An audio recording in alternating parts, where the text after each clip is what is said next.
नमस्कार। शिक्षा समाचार में आप सबों का स्वागत है। शिक्षा समाचार में आज हम दो मुद्दों पर बात करेंगे। एक मुद्दा होगा, पहला मुद्दा होगा नियोजित शिक्षकों को सक्षमता परीक्षा देनी चाहिए या नहीं देनी चाहिए, इसको लेकर जो आज मुख्यमंत्री का वक्तव्य आया है, चर्चा उस पर भी होगी। साथ ही चर्चा होगी जिस तरीके से हेडमास्टर लोगों की पोस्टिंग हुई है और स्कूल का आवंटन शुरू हो रहा है, जो बचे हुए एचटी उनकी भी अब पोस्टिंग की प्रक्रिया शुरू हो गई है। उस पोस्टिंग को देखने के बाद शिक्षक भले यह सोच रहे होंगे कि हम उस मौका को गवाए, यह सोच करके कि कुछ बेहतर मिलेगा, लेकिन और स्थिति हमारी खराब ही हो गई। तो स्थिति जो भी हो, चर्चा उस पर होगी कि सिद्धार्थ का अब दौर नहीं रहा और बी राजेंद्र के निर्णय के साथ खड़े नहीं रहने पर आज के बाद जो इनको 16 तारीख की आखिरी तिथि निर्धारित थी, उनके साथ क्या एक्शन होता है जो ज्वाइन नहीं किए हैं, उससे बहुत सारी चीज़ें समझी जा सकती हैं। लेकिन हम शुरुआत करेंगे नियोजित शिक्षकों के सक्षमता परीक्षा को लेकर। आखिरी बार मौका दिया गया है, जिसको लेकर हमने जब खबर चलाई थी तो बड़ा लोग गुस्सा हुए थे, मास्टर वालों सब बड़ा हमको ट्रोल करने की कोशिश की, क्या क्या नहीं किया। आज तो मुख्यमंत्री कह दिए हैं कि इलाज कर देना है। अब कौन तरह का इलाज करेंगे या इलाज कहने का मतलब क्या है, ये तो बेहतर शिक्षक समझ सकते हैं। लेकिन विभाग का माइंडसेट को कहीं न कहीं नीतीश कुमार ने आज रख दिया है कि भाई हम मौका दे रहे हैं, ये आखिरी मौका है। 72,000 शिक्षक बचे हुए हैं और उन 72,000 शिक्षकों को लेकर सरकार का क्या रुख है, तो जरा सुनिए नीतीश कुमार कह क्या रहे हैं। 2023 में बिहार लोक सेवा आयोग द्वारा 2,58,000 सरकारी शिक्षकों की बहाली की। अब जो पहले वाले जितने लोग थे, अब पढ़ते थे, उन लोगों में से अब जितने लोग उसमें भी रहते भी थे दूसरे काम में भी, तो 2006 में ही हम लोगों ने तो करा दिया था कि इसको कर लीजिए आपस में झगड़ा। तो 3,58,000 नियोजित शिक्षक उनके बने थे।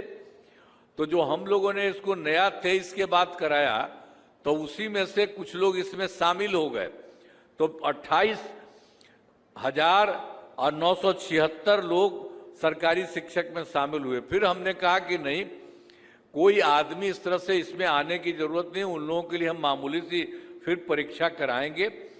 तो उसके लिए सब कुछ किया कि इनको कोई आवश्यकता नहीं है इस प्रकार के जाने का, तो हम लोगों ने उसके लिए कर दिया। 5 मौका तय किया, तो उसमें 4 लोगों का हो चुका है। तो उसमें से समझ लीजिए कि 2,66,000 अब फिर पास हो गए हैं। अब बच गया है मात्र सिर्फ 73,000 शेष बच गए हैं। तो अब एक मौका और है, उसके लिए भी हम लोगों ने कर दिया कि लोगों में से जो भी आ सके कर ले। तो सब जगह से ये काम किया। अभी तो हम लोगों ने जो शुरू में 23 में जो किया गया था 3,67,000, तो अभी तो 73,000 बंद है, अभी नहीं है, हो रहा है। अब तो जब होगा हम लोग कोशिश कर ही रहे हैं। तो कुल मिलाकर के जो पहले करा दिया हम लोगों ने 23 में 2,58,000, अब बाद में इसका आपको कह दिए 2,66,000। तो अब कुल मिलाकर के सरकारी शिक्षकों की संख्या हो गई है 5,24,000। अब जो बचे हुए हैं जो हम बता दिए हैं, उसके लिए हम लोग फिर इलाज के लिए करने की कोशिश कर रहे हैं, ताकि उसमें जितने भी होंगे सही तो उसमें आ जाएंगे इसमें। तो सुन लिए, इलाज सोच रहे हैं, क्या इलाज करेंगे तो वही जानेंगे ना। और हम कहे कि भाई सरकार ऐसा सोच रहा है तो हमको अब ट्रोल कर दिए थे। अरे जो खबर विभाग से छन कर आ रही थी, वो खबर हम आप तक पहुंचा रहे थे। आपका शिक्षक नेता सब कान भर दिया कि संतोष जी आपके खिलाफ हैं, देखिए सरकार का दलाली कर रहे हैं। अब सुन लिए ना, विजय चौधरी जी का भी रिक्वेस्ट सुनिए लिए थे।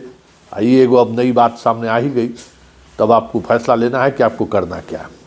वैसे जितना शिक्षक नेता लोग हमारे ट्रोल करने का नौटंकी कर रहे थे, सब फॉर्म भरा है। अब देखिएगा कि क्योंकि इसमें तो 32,000 फेल होने वाले भी शिक्षक हैं 72,000 में, तो सारे आंकड़े को लेकर सरकार तैयारी कर रखा है।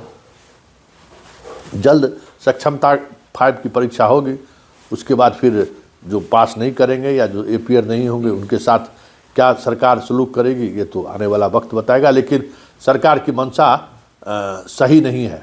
आप हाई कोर्ट सुप्रीम कोर्ट जहाँ जाना है जाते रहिए, हाई कोर्ट सुप्रीम कोर्ट का जजमेंट लेकर घूमते रहिए, जो विभाग में लोग घूमते रहे हैं, कोई नई बात थोड़ी है। तो वो आप पर निर्भर करता है कि आप उसको किस तरीके से लेते हैं। लेकिन आज मुख्यमंत्री ने जिस तरीके से कहा है, मतलब सरकार के संज्ञान में है और परीक्षा को लेकर सरकार पूरी तौर पर चीज़ों को अपने तरीके से लाकर खड़ा भी कर दिया है कि सरकार के परीक्षा को लेकर मुख्यमंत्री तक को जानकारी है।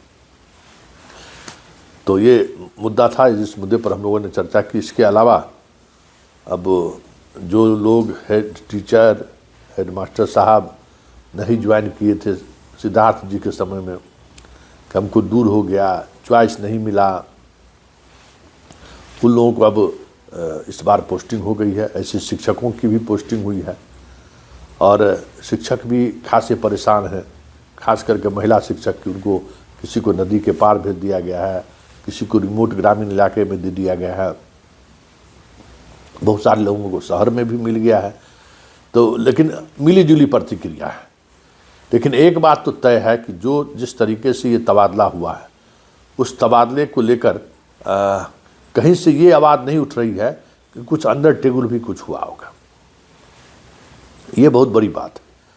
लेकिन इससे बहुत सारे टीचर परेशान भी हैं। लेकिन जो हेड टीचर, जो हेड मास्टर साहब और जो शिक्षक चॉइस को लेकर, जो हमारी चॉइस की जगह पर पोस्टिंग हो जाए, इसको लेकर जो इंतज़ार कर रहे थे ना, हमें लगता है कि उसमें अधिकांश शिक्षकों को झटका लगा होगा। वैसे 16 तारीख आज, मतलब 16 तारीख तक ज्वाइन करना था और उस जो पहले चरण में जिनका हुआ था, मतलब स्कूल अलॉट, सोमवार को अब देखना होगा कि जो शिक्षक ज्वाइन नहीं किए हैं उस पर विभाग कार्रवाई क्या करती है। क्योंकि एक बात तो तय है कि ये सिद्धार्थ नहीं है। तो बी राजेंद्र के फैसले को नहीं मानने पर बी राजेंद्र कौन सी कार्रवाई करती है, उससे हेड टीचर भी और हेड मास्टर साहब को भी सबक लेनी चाहिए किस तरीके से वो सोच रहे हैं। इसलिए सोमवार तक कुछ चीज़ें, नई चीज़ें सामने आ सकती हैं इस पूरे ट्रांसफ़र को लेकर। और उस दौरान बी राजेंद्र का क्या इस तबादले को लेकर और तबादले के बाद नहीं मानने पर किस तरीके की वो कार्रवाई करते हैं, हमें भी इंतजार है, आप सब भी इंतजार कीजिए। लेकिन इतना तो तय है कि बी राजेंद्र के फैसले पर अगर आपने अमल नहीं किया तो कार्रवाई के लिए तो आपको तैयार रहना होगा। चलिए, शिक्षा समाचार में फिलहाल इतना ही। इजाज़त दीजिए, नमस्कार।